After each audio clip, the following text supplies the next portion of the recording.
서울 강남의 고급 호텔. 밤하늘에는 폭죽이 터지고 샹들리에가 반짝이는 연회장에는 수많은 하객들이 모여들었다. 강하그룹의 후계자 강우와 무명고아 출신의 지은이 결혼식을 올리는 날이었다. 모든 언론이 이 비현실적인 조합에 열광했고 기적 같은 사랑 이야기라며 떠들어댔다. 하지만 지은은 알았다. 이 결혼은 사랑이 아니었다. 그것은 시작이었다. 복수의, 그리고 진실을 밝히기 위한 싸움의 시작. 지은은 긴 드레스를 조심스럽게 끌며 연회장을 가로질렀다. 미소를 지으라는 강우의 속삭임에 억지로 입꼬리를 올렸지만 가슴 한구석은 시퍼렇게 얼어 있었다. 왜 하필 지금, 왜 하필 그 사람이어야 했을까? 강우는 달랐다. 강하그룹이라는 거대한 제국의 상속자치고는 지나치게 조용하고 지나치게 따뜻했다. 그날 처음 만난 날도 그랬다. 지하철에서 누군가에게 밀려 넘어질 뻔한 지은을 붙잡아준 손. 무심한 듯 다정했던 눈빛. 그는 지은의 과거를 몰랐고 알려고도 하지 않았다. 단지 그녀가 누구인지를 보고 사랑하게 된 것 같았다. 하지만 지은은 알고 있었다. 그의 아버지, 강대현 회장. 그 남자는 20년 전 자신이 살던 달동네를 불태웠고 그 불 속에서 부모님이 죽었다. 그리고 자신은 이름조차 잃고 고아원으로 보내졌다. 아무것도 모른 채, 이름만 바꾼 채 자라온 삶. 그날 밤, 결혼식이 끝나고 두 사람은 고풍스러운 한옥 스타일의 신혼집으로 들어갔다. 조용한 숲속에 자리 잡은 저택은 고요하고 기묘하게 차가웠다. 하객이 떠난 뒤 사용인들도 빠져나가고 두 사람만 남은 공간. 지은은 긴장했다. 결혼식 이후 처음으로 단둘이 되는 순간. 강우는 그녀에게 조용히 다가와 담요를 건넸다. 추워 보여서. 지은은 고개를 끄덕였다.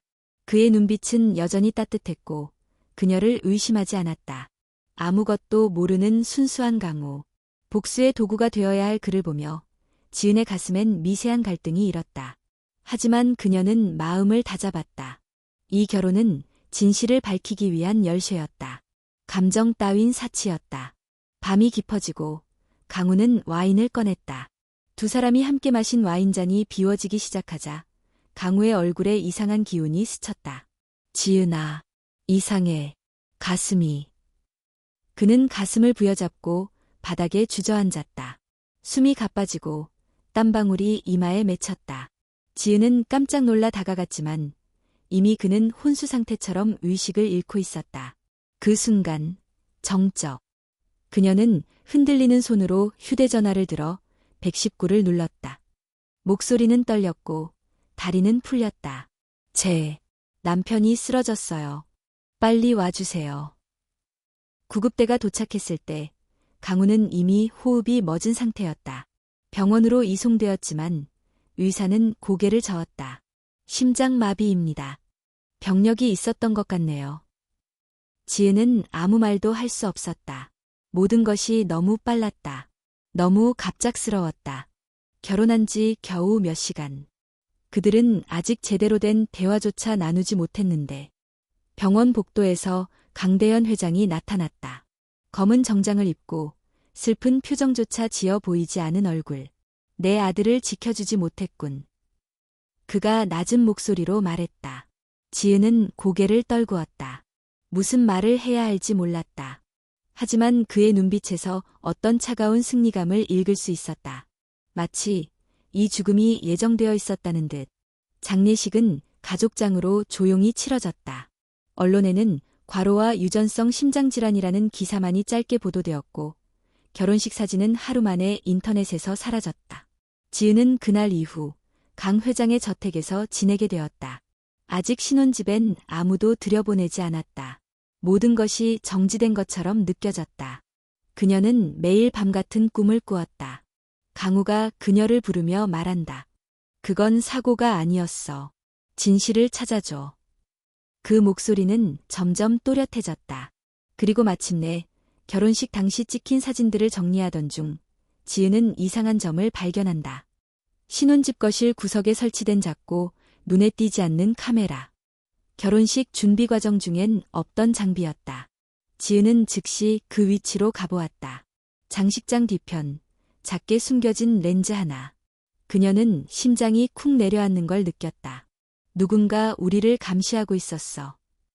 그 순간 복수는 잠시 멈췄다. 이제는 진실을 추적해야 했다. 그리고 강우의 죽음은 단순한 병사가 아니었다는 것을 증명해야 했다. 지은은 거울을 바라보았다. 새하얀 얼굴에 눈이 번뜩이고 있었다. 강우, 약속해. 내가 진실을 찾아줄게. 그 어떤 대가를 치르더라도. 그녀는 더 이상 피해자가 아니었다. 이제 사냥꾼이었다. 강우의 장례식이 끝난 뒤 지은은 강 회장의 저택에 머무르게 되었다. 그 어떤 설명도 없이, 그 어떤 선택권도 없이, 마치 그 집의 일부가 되어야만 하는 듯 누군가가 정해놓은 흐름처럼 모든 것이 자연스럽게 결정되었다. 저택은 크고 고요했으며 어딘가 불길한 침묵이 깃들어 있었다. 사용인들은 정해진 동선대로만 움직였고 눈을 마주치면 급히 고개를 숙였다. 모든 것이 감시받고 있다는 느낌이 들었다. 지은은 며칠 동안 거의 말을 하지 않았다. 하지만 그녀의 눈은 날카로웠고 기억은 날마다 더 선명해졌다. 신혼집에서 발견한 감시 카메라. 거기에 무언가 단서가 있을지도 모른다는 생각에 그녀는 한밤중 몰래 다시 그 집으로 향했다. 문이 잠겨 있었지만 비밀번호는 변하지 않았다. 들어서자마자 느껴지는 쾌쾌한 공기, 시간이 멈춰버린 공간이었다. 지은은 장식장을 옮기고 카메라가 숨겨져 있던 위치를 다시 확인했다. 렌즈는 사라져 있었지만 벽면에는 미세한 흠집이 남아 있었다. 누군가 서둘러 제거한 흔적. 그렇다면 어디에 녹화된 영상을 보관했을까? 그녀는 본능적으로 책장, 소파 및 조명기구를 살폈다. 그리고 마침내 거실 천장의 연기 감지기에 이상한 틈새를 발견했다. 의자를 끌어와 손을 뻗자 손끝에 무언가가 닿았다. 작은 USB 메모리. 지은은 즉시 USB를 품에 넣고 아무 일도 없던 것처럼 집을 나섰다. 돌아오는 택시 안, 그녀의 심장은 미친 듯이 뛰었다. 다음 날, 지은은 호텔방 하나를 빌려 외부 인터넷이 차단된 노트북으로 USB를 확인했다. 첫 번째 파일은 결혼식 당일 밤, 신혼집 거실에서 촬영된 영상이었다. 강우가 와인을 따르고 두 사람이 건배하고 웃고 있었다. 잠시 후, 강우가 잔을 내려놓고 자리를 비운다. 그리고 몇 분 후, 한 남자가 조심스럽게 방에 들어온다. 정장 차림, 모자를 눌러쓴 그 남자는 와인병을 들고 무언가를 주입했다. 조심스럽고 빠르게, 그 어떤 망설임도 없이. 지은의 손이 떨렸다. 영상은 흐릿했지만 남자의 걸음걸이, 체형, 손의 형태, 어딘가 익숙했다. 그녀는 파일을 반복 재생하며 정지 화면을 확대했다. 그리고 어느 순간 남자의 손목에서 반짝이는 팔찌 하나를 발견했다. 그건 강 회장이 항상 차고 다니던 고가의 의료용 헬스밴드였다. 맞춤형이라 디자인이 독특했다. 뉴스에서도 여러 번 보였던 그의 상징 같은 물건. 지은은 숨을 삼켰다. 설마. 그 순간 또 다른 폴더를 발견했다. 1999 부산이라는 이름. 불길한 예감이 몰려왔다. 그녀는 파일을 열었다. 그 안엔 오래된 사진과 영상 몇 개가 들어있었다. 영상은 오래된 캠코더로 찍은 것처럼 화질이 나빴지만 그 안에서 들리는 목소리 하나는 분명했다. 여기 이 땅은 곧 재개발 들어갑니다. 주민들은 지금 안 나가면 나중에 쫓겨날 겁니다. 영상 속 남자는 젊은 시절의 강대현 회장이었다. 그는 주민들을 위협하며 계약서에 서명하게 만들고 있었다. 그리고 영상 말미 어디선가 화재 경보음이 들렸고 연기가 화면을 가득 메웠다. 그때였다. 아이를 아는 한 여성이 급히 대피하는 장면이 잠깐 스쳐갔다. 얼굴은 불분명했지만 그녀가 품은 아이의 얼굴은 지은이었다. 그녀는 사진 폴더를 열었다. 그 안엔 한 장의 사진이 있었다. 젊은 여성이 아기를 안고 있고 그 옆엔 중년의 여성이 있다. 얼굴이 흐릿하지만 오래된 기억 속 어렴풋한 따뜻함이 되살아났다. 엄마. 그 사진 속 여인은 자신의 생모일 것이다. 그리고 그 옆에 중년 여성, 어쩌면 윤혜진 회장님? 강하 그룹의 창립자.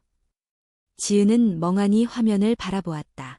지금까지 알고 있던 모든 진실이 무너지는 순간이었다. 자신은 고아가 아니었다.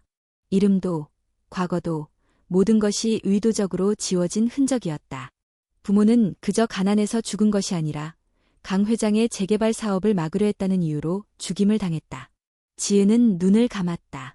온몸이 떨렸지만 마음은 오히려 차분해졌다. 나는 복수해야 해. 그리고 진실을 세상에 알려야 해.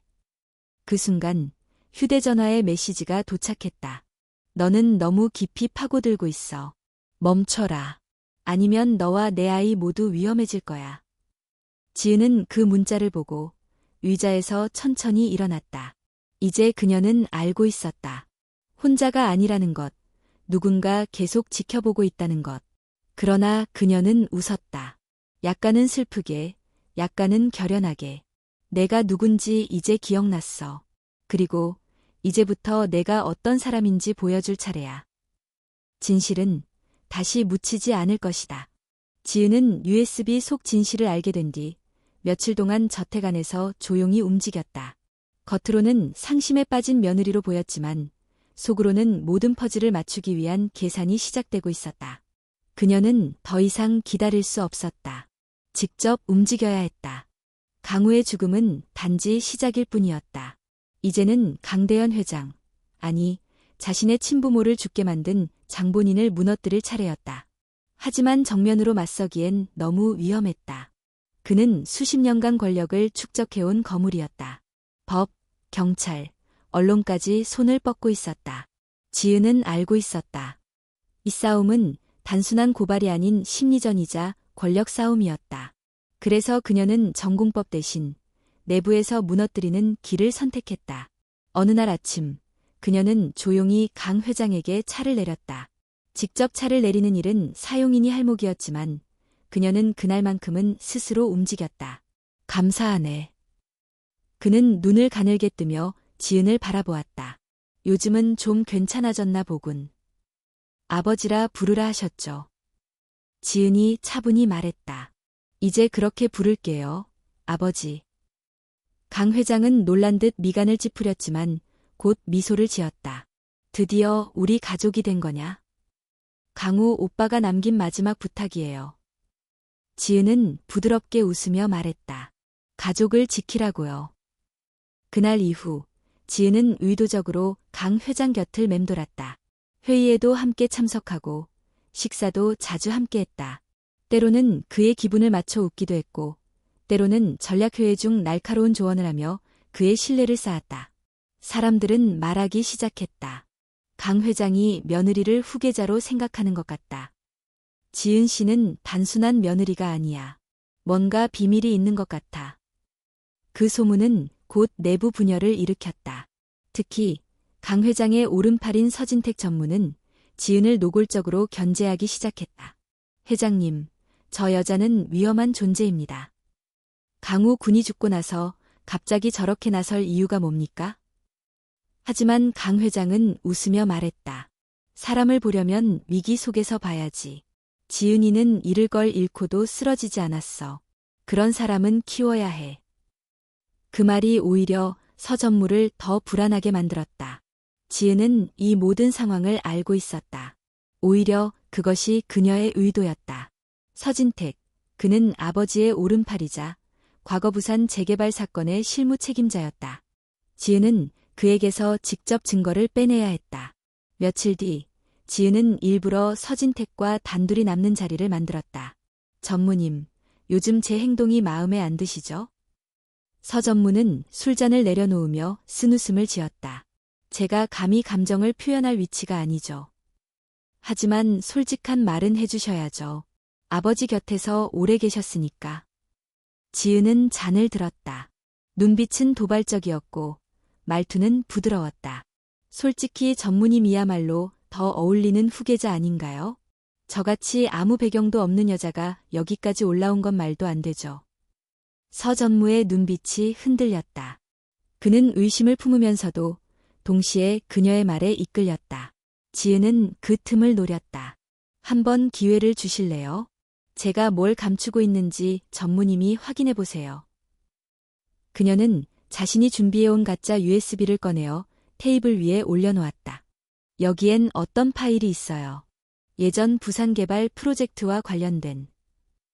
서전무는 조심스레 그것을 집었다. 의심이 가득했지만 호기심이 더 컸다. 그리고 그날 밤 그는 그 USB를 열었고 지은이 미리 설정해 놓은 위치 추적 프로그램이 작동했다. 이틀 뒤 지은은 별표 이준 별표에게 전화를 걸었다. 그가 유일하게 믿을 수 있는 외부 인물이었다. 고아원 시절부터 알고 지낸 형이자 현재는 디지털 포렌식 전문가였다.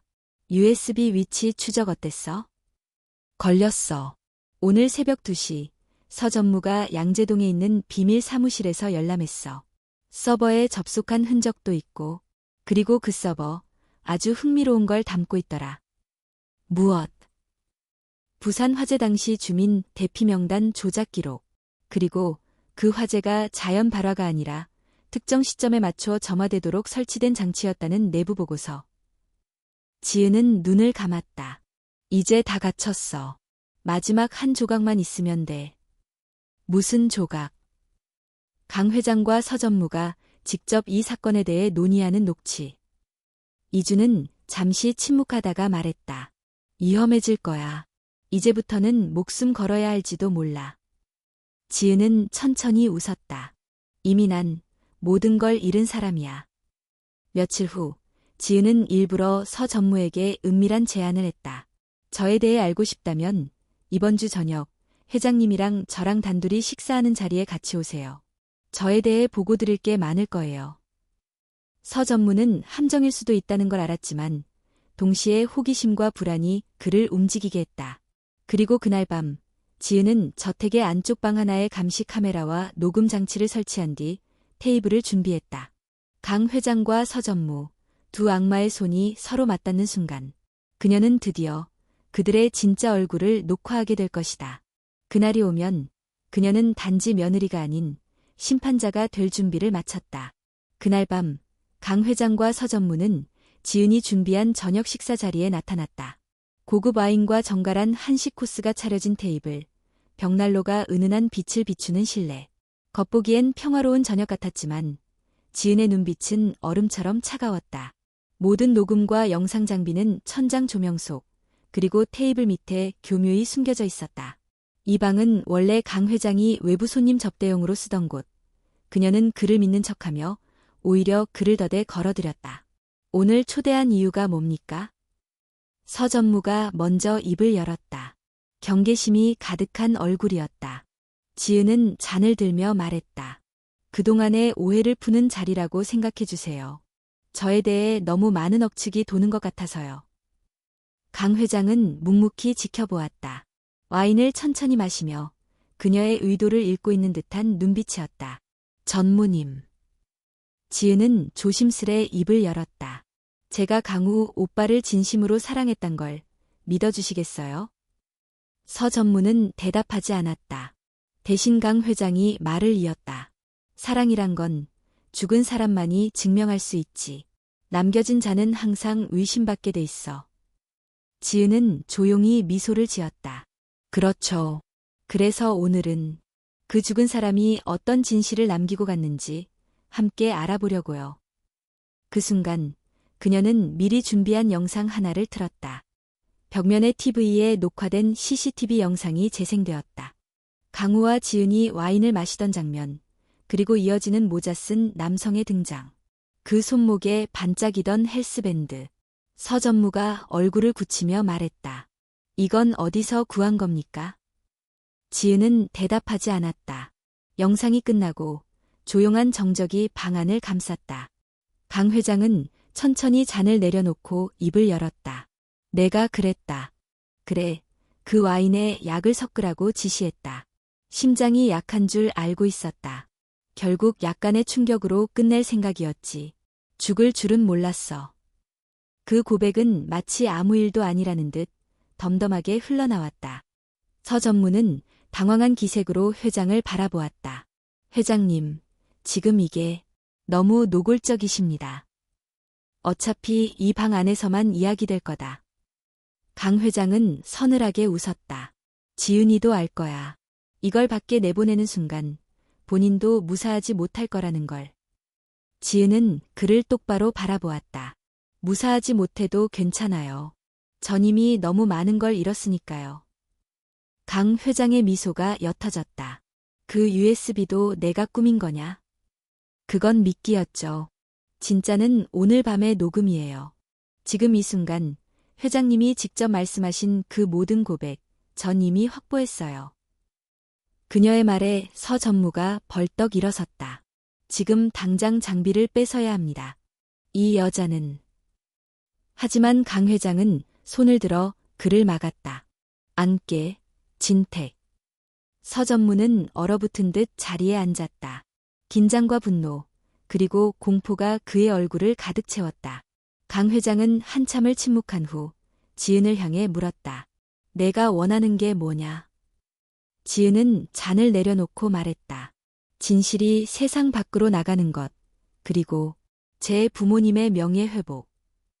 그게 다냐? 강 회장이 조용히 물었다. 지은은 잠시 침묵했다. 그리고 제가 누구인지 세상이 알게 되는 것, 아무도 제 이름을 함부로 지우지 못하게. 그 순간 강 회장의 눈빛이 미묘하게 흔들렸다. 내 어머니, 윤혜진. 그녀는 내 동생이었다.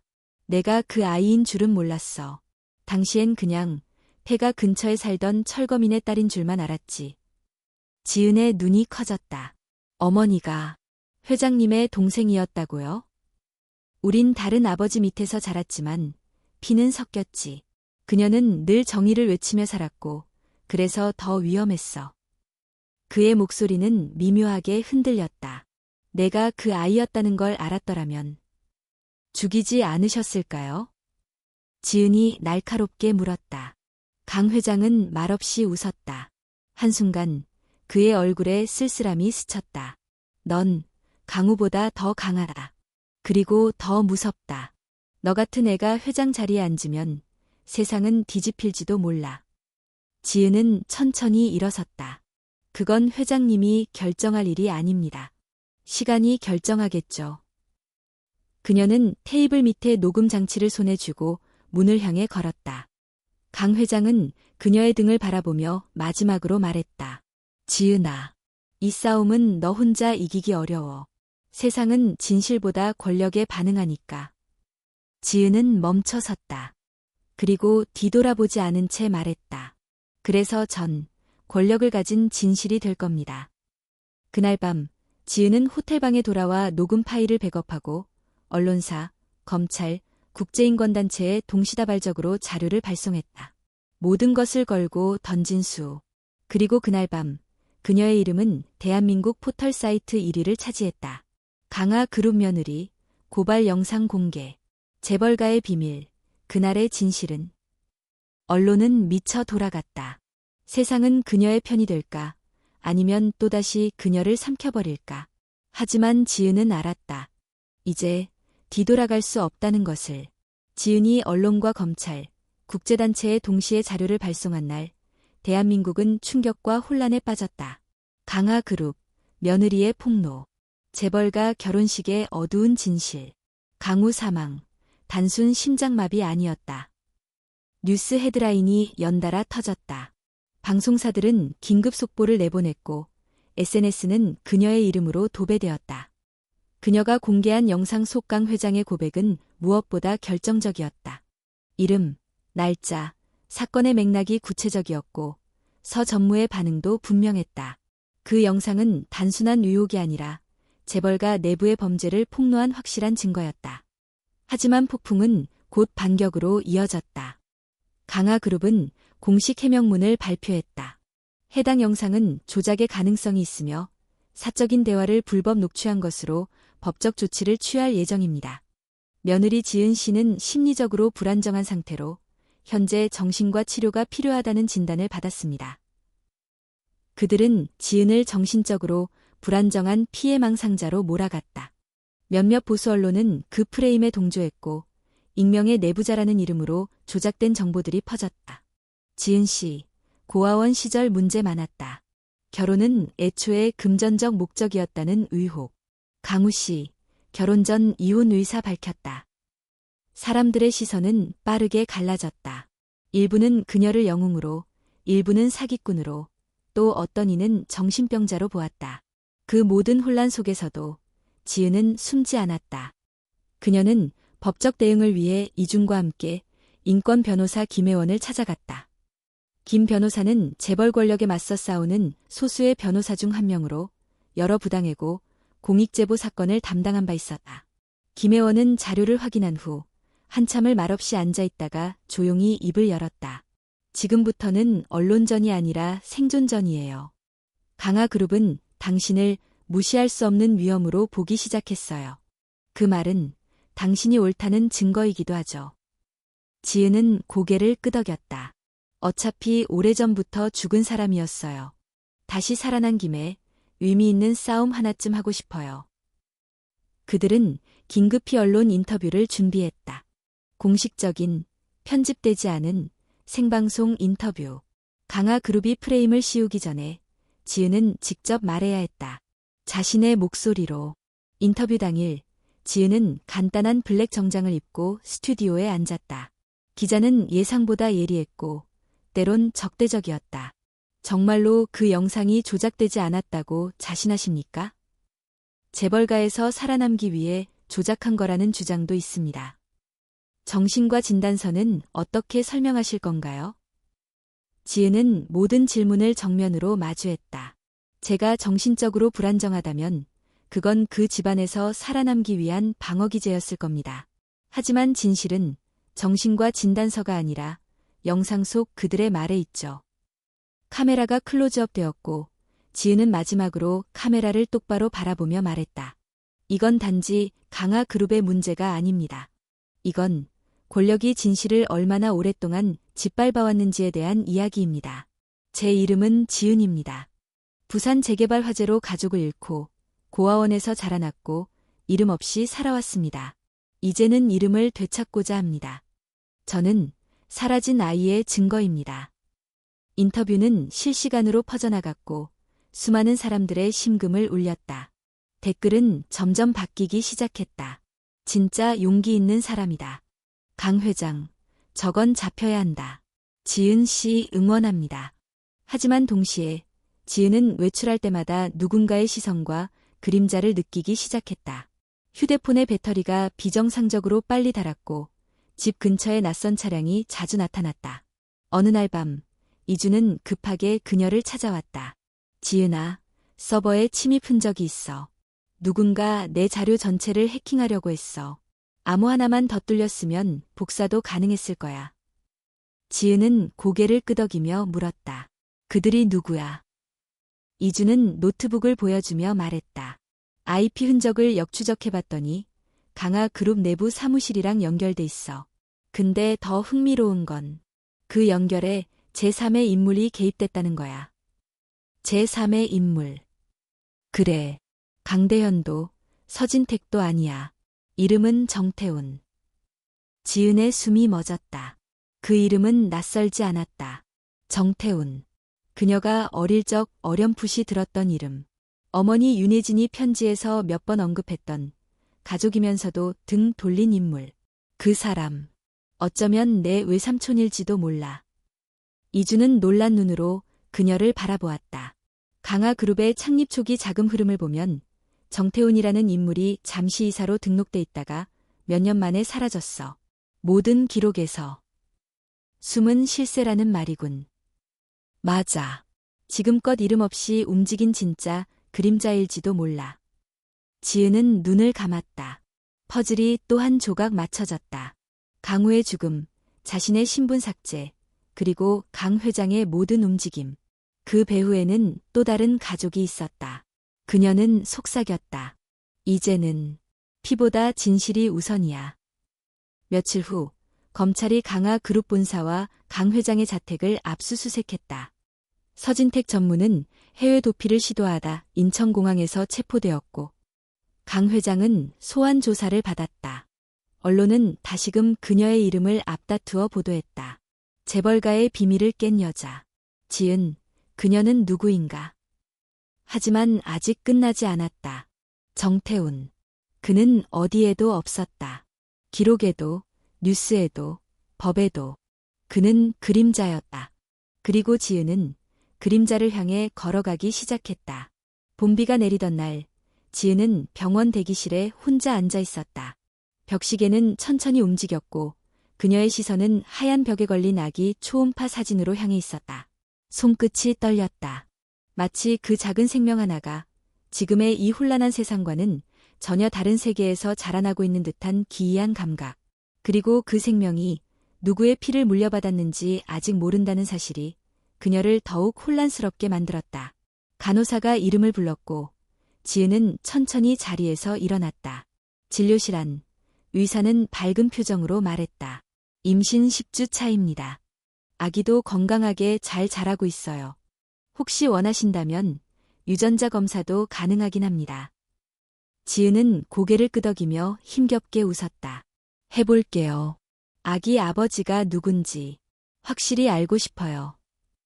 의사는 잠시 지은을 바라보다 조용히 물었다. 지금 혼자 계신 건가요?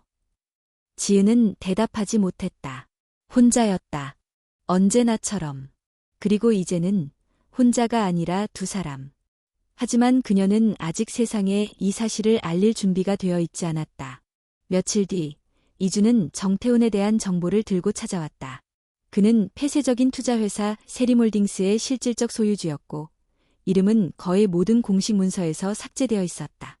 강화그룹의 자금 흐름 일부가 이 사람의 회사를 통해 정리되고 있어. 자금 세탁, 탈세, 심지어 정치 후원까지. 근데 중요한 건 뭔데? 이 사람, 어머니인 윤혜진 회장과 이복남매였어. 어머니의 아버지, 즉 내 외할아버지가 정태훈도 낳은 거야. 지은은 숨이 멎는 듯한 느낌을 받았다. 가족이야.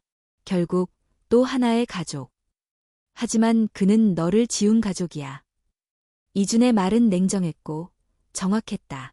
지은은 조용히 고개를 끄덕였다. 그럼 직접 만나야겠네. 미쳤어?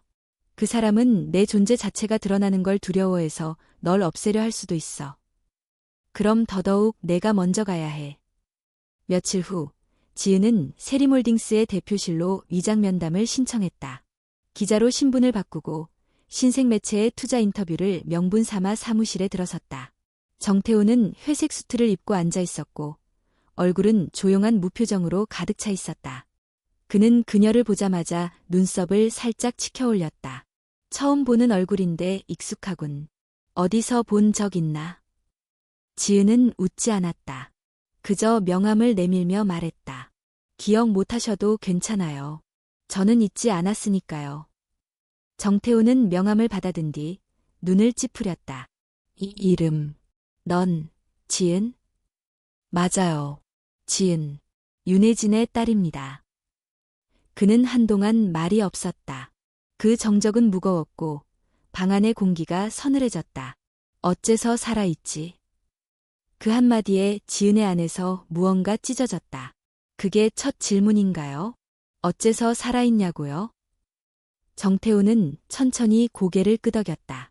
넌 죽었어야 했어. 그래야 이 모든 게 조용히 유지됐을 테니까. 엄마를 죽이고 나를 지우고 회사를 집어삼킨 이유가 그거였어요? 조용히 유지하기 위해? 희생은 항상 필요해. 윤혜진은 감정에 휘둘리는 리더였고 너는 그 피를 이어받았지. 나와 달리.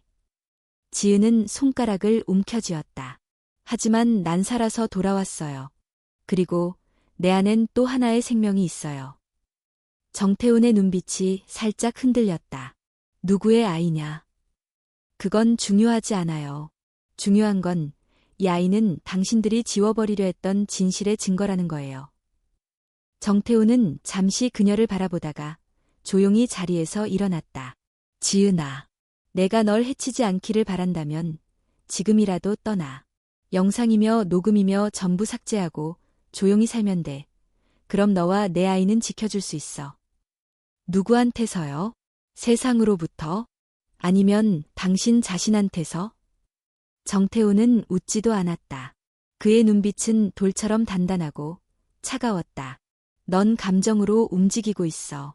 그건 약점이야. 지은은 한 걸음 앞으로 다가섰다. 그 약점이 당신들을 무너뜨릴 거예요. 감정 없는 권력은 결국 혼자 무너져요. 그게 지금 당신이 앉아 있는 자리예요. 그녀는 그를 등지고 문을 나섰다. 더는 가족이 아닌 그저 하나의 적으로. 그날 밤 지은은 강화 그룹 본관 앞에 서 있었다. 손에는 한 통의 USB가 있었다. 그 안에는 정태훈과의 대화 녹음, 그의 자금 세탁 증거, 정치인과의 은밀한 거래 내역까지 담겨 있었다. 그녀는 알았다. 이걸 공개하는 순간 다시는 돌아갈 수 없다는 걸. 자신의 아이도 어쩌면 평범한 삶을 살 수 없게 될지도 모른다는 걸. 하지만 그녀는 다른 선택을 할 수 없었다.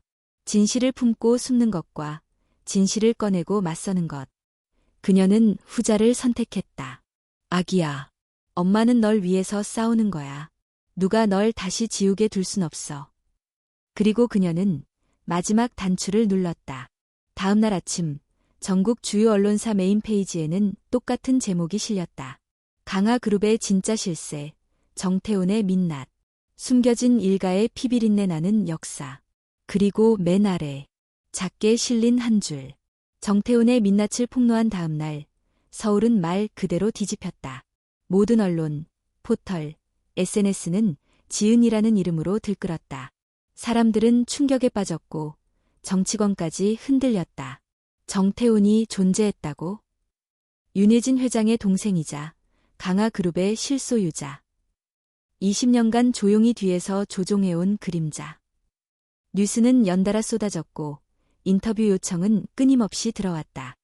그러나 지은은 어디에도 나타나지 않았다.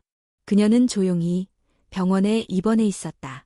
갑작스러운 복통, 출혈, 긴급 수혈. 지은은 정신이 흐릿한 상태로 수술실에 실려 들어갔다. 의료진의 목소리가 멀리서 들려왔다. 맥박이 떨어지고 있어요. 산모 먼저 안정시켜야 합니다. 아기 심박수도 불안정합니다. 그 순간 지은의 의식은 깊은 어둠 속으로 가라앉았다. 그녀의 머릿속엔 어릴 적 기억이 스쳐 지나갔다. 어린 지은은 엄마의 품에 안겨 있었다. 불길 속에서 엄마가 마지막으로 그녀를 껴안으며 속삭였던 말. 지은아, 절대 널 잊게 하지 마. 누구도 널 지울 수 없게. 그리고 그 순간 붉은 불꽃이 그녀를 삼켰다. 다시 눈을 떴을 때 병실의 천장이 보였다. 이준이 곁에 앉아 있었고 눈이 벌겋게 충혈되어 있었다. 지은아, 다행이다. 깨어났구나. 아기는? 이준은 그녀의 손을 꼭 잡았다. 괜찮아. 아직 위험하지만 심박수 회복됐어. 의사가 말하길. 너희 둘 다 기적이래. 지은은 눈을 감았다. 기적. 그 단어는 익숙하지 않았다. 그녀는 언제나 생존이었지. 기적은 아니었다. 이거 누군가 일부러 그랬어. 집 앞 CCTV 확인했더니 차바퀴에 금속 조각이 박혀 있었어. 브레이크 오작동 유도한 거야. 지은의 눈빛이 차갑게 식었다. 정태훈. 그는 움직이기 시작했다. 무너진 제국을 지키기 위한 마지막 몸부림. 며칠 후 정태훈은 언론 앞에 처음으로 모습을 드러냈다. 기자회견장, 검은 양복, 엄숙한 표정. 저는 지은 씨가 주장하는 대부분의 내용에 동의하지 않습니다. 그녀의 주장엔 많은 왜곡과 과장이 있습니다. 특히 유산을 노리고 저를 모함하는 행동은 유감입니다. 기자들은 질문을 퍼부었지만 정태훈은 이미 준비된 입장문만 되풀이했다. 그녀는 정신적으로 불안정한 상태에서 강화그룹의 이미지를 훼손하려는 목적을 갖고 있습니다. 그는 지은을 유산을 노린 사기꾼, 별표 주의를 끌기 위한 허언자, 별표로 몰아가기 시작했다. 그의 변호인은 다음 날 고소장을 접수했다. 지은 씨에 대한 명예훼손 및 협박, 불법 녹취 및 공갈 협의로 정식 고발 조치합니다. 지은은 병실에서 그 소식을 들었다. 이준이 말했다. 이건 시작이야. 그는 널 법으로, 언론으로, 여론으로 짓누르려 해. 그게 권력자들의 방식이야. 지은은 병상에 누운 채 조용히 말했다. 그럼 나도 권력자의 방식으로 대응해야겠지. 그녀는 침대에서 몸을 일으켜 앉았다. 몸은 여전히 아팠지만 마음은 단단했다. 이제는 그만 지켜야 할 사람이 아니라 나부터 싸워야 해. 그리고 이 아이. 내가 진실로 얻은 생명이야. 절대 빼앗기지 않아. 며칠 뒤 지은은 기자회견을 열었다. 휠체어에 앉은 채 흰 블라우스와 검은 정장 바지. 얼굴은 창백했지만 눈빛은 흔들리지 않았다. 기자들이 수십 명 몰려 있었고 카메라는 그녀를 비추고 있었다. 지은은 천천히 마이크 앞에 섰다. 저는 지금 아이를 가진 여성으로 이 자리에 섰습니다. 그리고 동시에 고아로 자라난 이틴 이름으로도 섰습니다. 누군가는 저를 사기꾼이라 하고 누군가는 정신적으로 불안정하다고 말합니다. 하지만 저는 단 한 번도 거짓말을 한 적 없습니다. 그녀는 USB를 들어 보이며 말했다. 이 안에는 제가 지금까지 세상에 공개하지 않았던 마지막 증거가 있습니다. 정태훈 씨가 강화 그룹을 조종하며 정치 자금을 세탁하고 불법 개발로 수많은 사람의 삶을 무너뜨렸다는 직접적인 음성입니다. 카메라 플래시가 터졌고 기자들의 속삭임이 번졌다. 지은은 말을 이었다. 그리고 이 아이. 제가 지금 뱃속에 품고 있는 이 생명은 지워진 피의 역사를 되살릴 증거입니다. 저는 끝까지 이 싸움을 멈추지 않을 겁니다. 그 순간 기자들 사이에서 누군가 물었다. 혹시 아이의 아버지가 강우 씨인가요? 지은은 잠시 침묵했다. 그 질문은 예상했지만 답하기 쉽지 않았다. 하지만 그녀는 고개를 끄덕이며 말했다. 확신할 순 없습니다. 하지만 분명한 건 그 어떤 피라도 이 아이는 진실 위에 자랄 겁니다. 그게 제가 살아있는 이유이고 이 아이가 태어날 세상이 조금이라도 나아지길 바라는 제 방식입니다. 그녀의 목소리는 떨리지 않았고 카메라는 그녀의 얼굴을 또렷이 담아냈다. 그날 밤 인터넷에는 새로운 기사들이 퍼졌다. 휠체어에 앉은 혁명가. 지은, 조용한 불꽃. 태어날 생명이 세상을 바꾼다. 그리고 동시에 정태훈의 음성 파일 일부가 익명 채널을 통해 유출되기 시작했다. 그 애는 반드시 없애야 해. 그래야 과거도 미래도 통제할 수 있어. 그 말 한마디가 대중의 분노에 불을 질렀다. 검찰은 다시 정태훈을 소환했고 국회는 긴급 청문회를 열었다. 권력은 흔들리기 시작했다. 그리고 그 모든 한가운데 지은은 조용히 뱃속 아이의 심박을 들으며 속삭였다. 우린 끝까지 갈 거야. 절대 멈추지 않아. 이른 새벽 병실 창밖으로 빗방울이 흐르고 있었다. 지은은 커튼을 젖히고 조용히 앉아 있었다. 여전히 몸은 약했고 움직일 때마다 복부에 묵직한 통증이 밀려왔지만 그녀는 눈을 감고 무언가를 기다리는 사람처럼 조용했다. 이준이 문을 열고 들어섰다. 손에 작은 노트북을 들고 있었다. 보여줄 게 있어. 또 정태훈 쪽 자료야? 아니. 그는 숨을 고르며 천천히 말했다. 강우야. 지은은 숨을 멈췄다. 그 이름 하나에 세상의 소리가 사라진 듯했다. 무슨 말이야? 이준은 노트북을 침대 옆 탁자 위에 놓고 한 영상을 틀었다. 그 화면 속에는 병실과 같은 공간이 비춰졌다. 산소 호흡기를 낀 남자가 침대에 누워 있었고 주변은 아무 장식 없는 밀실처럼 단조로웠다. 그리고 그 남자의 얼굴이 강우였다. 지은은 입을 막았다. 이건 말도 안 돼. 이준은 고개를 끄덕였다. 이 영상은 내부에서 유출된 거야. 의료용 감시 시스템 일부가 해킹당했고 그 과정에서 이 파일이 떠돌았어. 날짜는 내가 결혼식 끝나고 며칠 후 강우는 죽지 않았어. 지은의 눈에서 눈물이 터져나왔다. 가슴속에서 뭔가 무너졌다가 다시 일어나는 듯한 격한 감정이 요동쳤다. 그럼 왜 나한테는? 그가 의식이 없었고 정태훈이 그 사실을 감췄어. 심장마비는 맞았지만 죽음으로 조작한 거야. 내가 무너져야 했으니까. 지은은 고개를 떨구었다. 눈물이 뺨을 타고 흘렀다. 강우는 나한테 진심이었어. 결혼식 전날 나한테 말했어. 우리 진짜 가족처럼 살아보자고. 근데 난. 이주는 그녀의 어깨를 조용히 감쌌다. 너는 너의 싸움을 한 거야. 그리고 아직 늦지 않았어. 그날 밤, 지은은 병원을 몰래 빠져나왔다. 이준이 미리 준비한 차량과 위장 신분 덕에 그녀는 무사히 서울 외곽의 작은 요양병원에 도착했다. 이곳은 일반인 출입이 제한된 고위층 전용 병동. 그녀는 병원장과 짧은 면담을 한 뒤 안내를 받으며 지하 병동으로 내려갔다. 그리고 마침내 작은 방의 문이 열렸다. 강우는 침대에 누워 있었다. 얼굴은 여전히 창백했고 눈은 감겨 있었다. 하지만 그의 가슴은 천천히 오르내렸고 기계음이 규칙적으로 울렸다. 지은은 그 앞에 천천히 걸어가 앉았다. 손을 뻗어 그의 손을 감싸쥐었다. 강우야, 나야, 지은이야. 손끝이 떨렸다. 눈물은 멈추지 않았다. 나, 미안해. 너한테 거짓말했어. 결혼도 처음엔 목적이 있었어. 근데 그날 밤 내가 날 보던 눈빛, 그게 아직도 잊히질 않아. 너만은 나를 믿어줬는데. 그녀는 그의 손등에 입을 맞췄다. 근데 이제 내 아이를 갖고 있어. 정확하진 않지만 그날 밤 아마 우리 아이일 거야. 순간 강우의 손가락이 살짝 움직였다. 지은은 숨을 멈추었다. 강우야?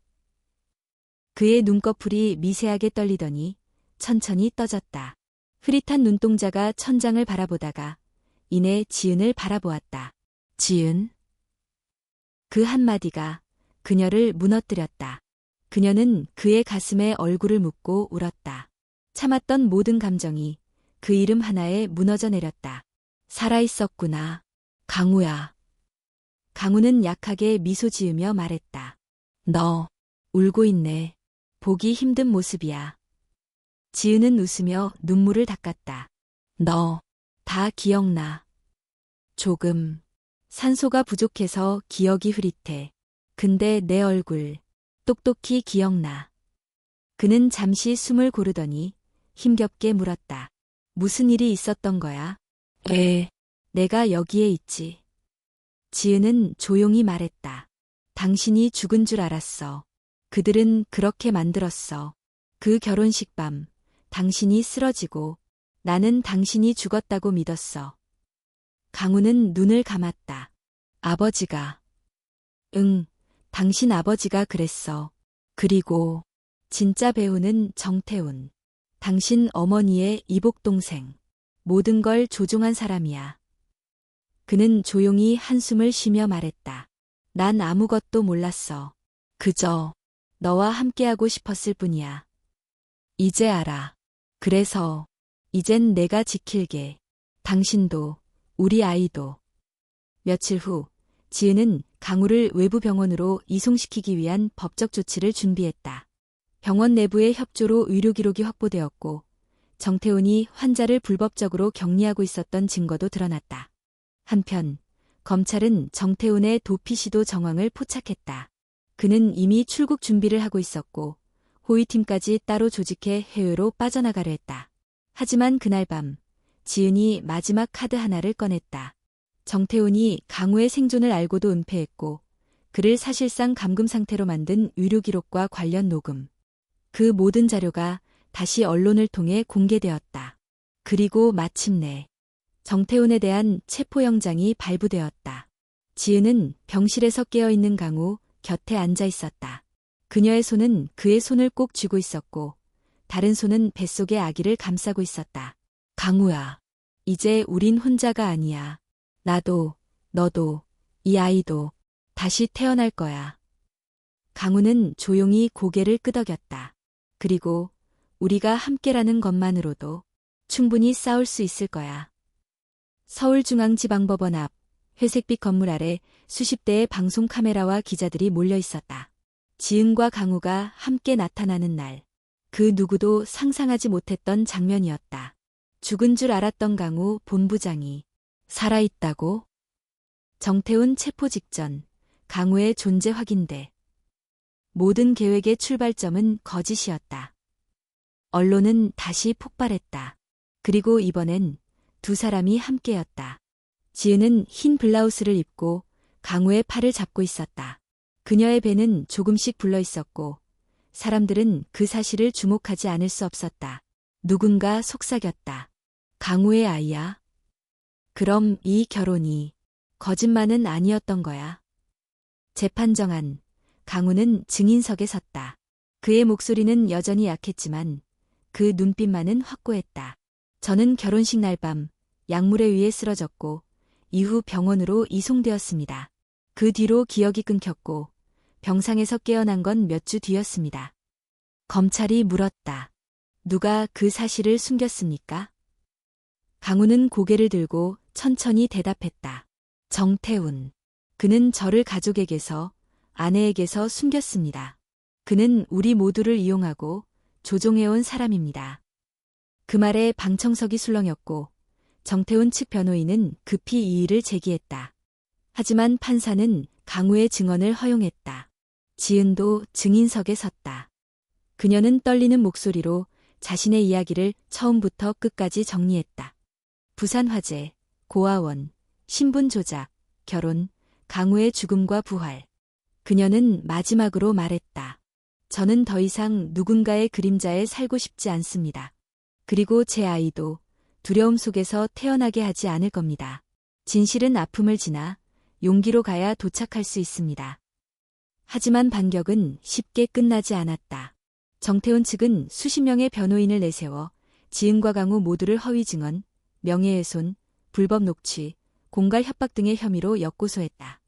이들은 언론을 이용해 정태훈 회장의 이미지를 의도적으로 훼손했고 자신들의 위치를 이용해 거대한 선동을 벌였습니다. 그리고 믿었던 일부 언론과 정치인들조차 조용히 등을 돌리기 시작했다. 정태훈이 넘겨준 수십 건의 로비 자료, 거래 내역, 정치자금 흐름이 일부 공개되며 상황은 예기치 않은 방향으로 흘렀다. 이게 다 엉켜 있었어. 이준이 노트북을 보며 말했다. 정태훈은 단순한 내부 권력자가 아니야. 이 시스템 자체를 쥐고 있던 사람이야. 강우는 조용히 대답했다. 그럼 시스템 자체를 흔들어야겠지. 지은은 고개를 끄덕였다. 지금까지는 진실을 말했을 뿐이야. 이제부터는 그 진실이 움직이게 해야 해. 며칠 후 지은은 국회 청문회에 출석했다. 검은 정장, 단정한 머리, 강단 있는 목소리. 청문회 위원 중 일부는 그녀를 불편하게 여겼고 일부는 정치적으로 이용하고자 했다. 당신은 감정에 치우쳐 증언을 하고 있는 건 아닙니까? 자신이 겪은 불행을 과장한 것 아닌가요? 지은은 차분하게 대답했다. 저는 감정을 가졌기 때문에 이 자리에 섰습니다. 감정 없는 사람들은 20년간 침묵했고 아무도 책임지지 않았습니다.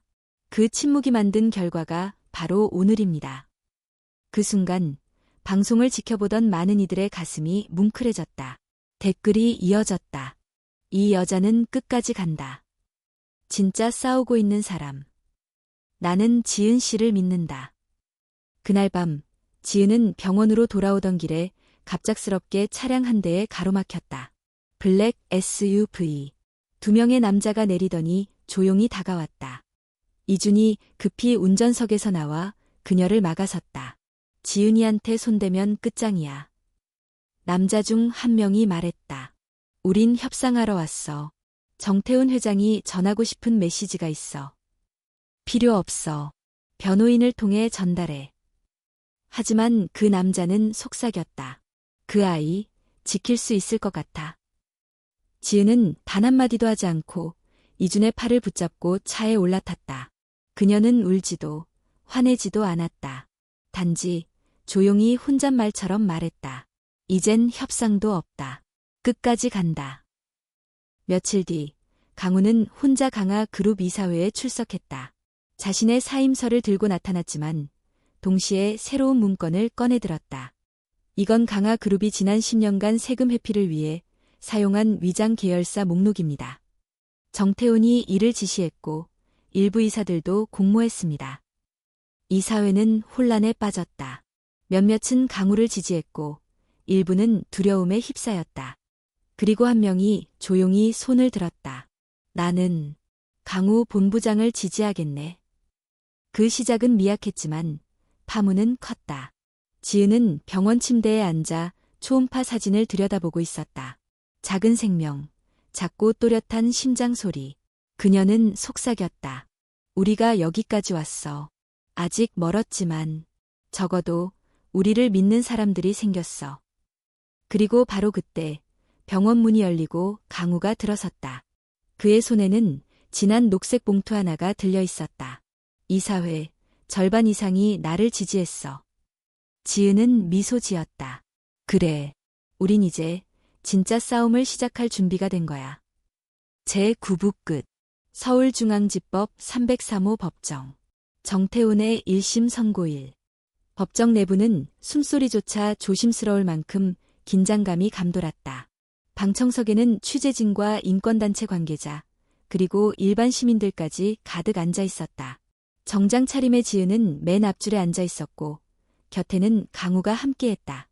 그녀의 배는 이제 분명하게 불러 있었다. 세상의 시선은 모두 이 한 자리에 쏠려 있었다.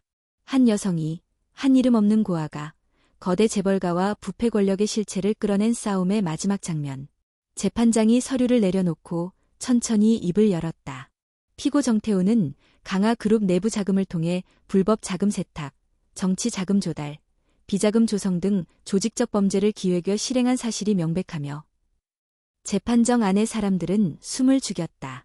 피고의 행위는 단순한 기업 비리를 넘어서 헌법 질서를 위협하고 사회 정의를 심각히 훼손한 것으로 판단됩니다. 이에 본 재판부는 피고에게 징역 18년 및 추징금 540억 원을 선고합니다. 정태훈의 얼굴에는 아무 감정도 없었다. 하지만 그의 손은 가늘게 떨리고 있었다. 지은은 조용히 눈을 감았다. 이제 끝났다. 그는 더 이상 누군가의 인생을 지우지 못할 것이다. 재판이 끝난 뒤 강우는 지은을 데리고 병원으로 돌아왔다.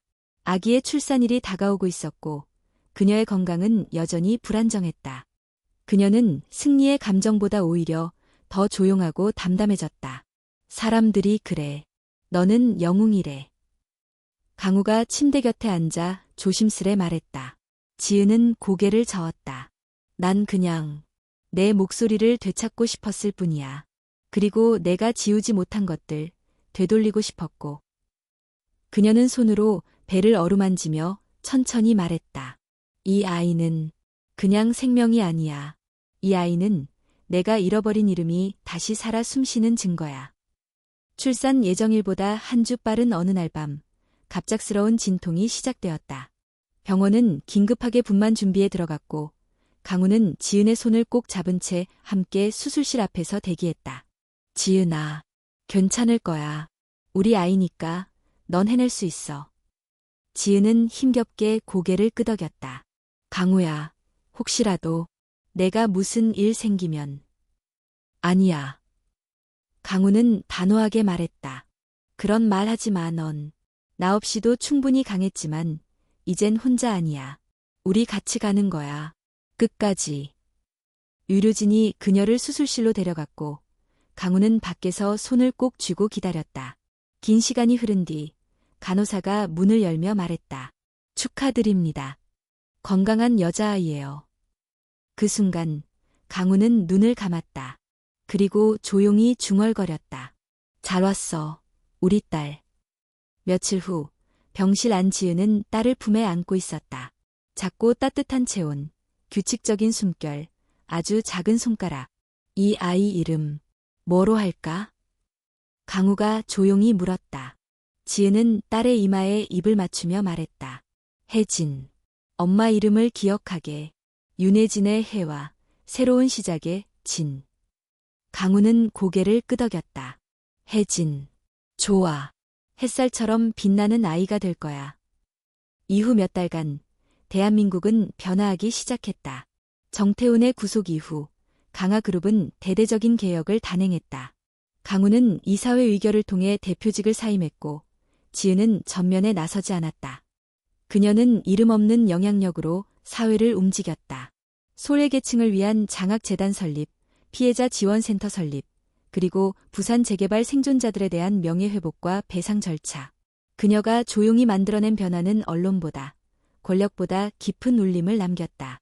어느 봄날 아침, 지은은 혜진을 안고 다시 부산을 찾았다. 그녀가 태어나고, 가족을 잃고, 다시 이름을 찾은 그곳. 불에 탄 마을터는 이제 공원으로 변해 있었다. 그녀는 한적한 벤치에 앉아 딸을 품에 안고 속삭였다. 엄마가 어릴 때 여기에 살았단다. 많이 무서웠고, 많이 울었어. 하지만 여기서 엄마는 다시 태어났어. 그녀는 혜진의 작은 손을 자신의 가슴 위에 올리며 말했다. 이제부터는 널 위한 세상을 만들 거야. 진실이 무너지지 않고 약한 사람이 사라지지 않는 그런 세상. 그녀의 눈에 눈물이 맺혔지만 이번엔 따뜻한 눈물이었다. 그날 저녁 서울로 돌아온 지은은 작은 편지를 썼다. 그 편지는 봉투에 담겨 오래된 고아원 주소로 발송되었다. 누군가 내 이름을 기억해 주길 바랐던 소녀는 이제 다른 이의 이름을 지켜줄 수 있는 어른이 되었습니다. 고맙습니다. 잊지 않았습니다. 이름 없는 아이 지은 드림. 그녀의 이야기는 끝나지 않았다. 아니, 이제 시작이었다. 누군가에게 지워진 인생이었지만 이제는 스스로의 이름으로 피어오른 삶. 잿더미 위에서 다시 피어난 꽃. 그 이름, 지은. 그리고 그녀의 딸, 혜진.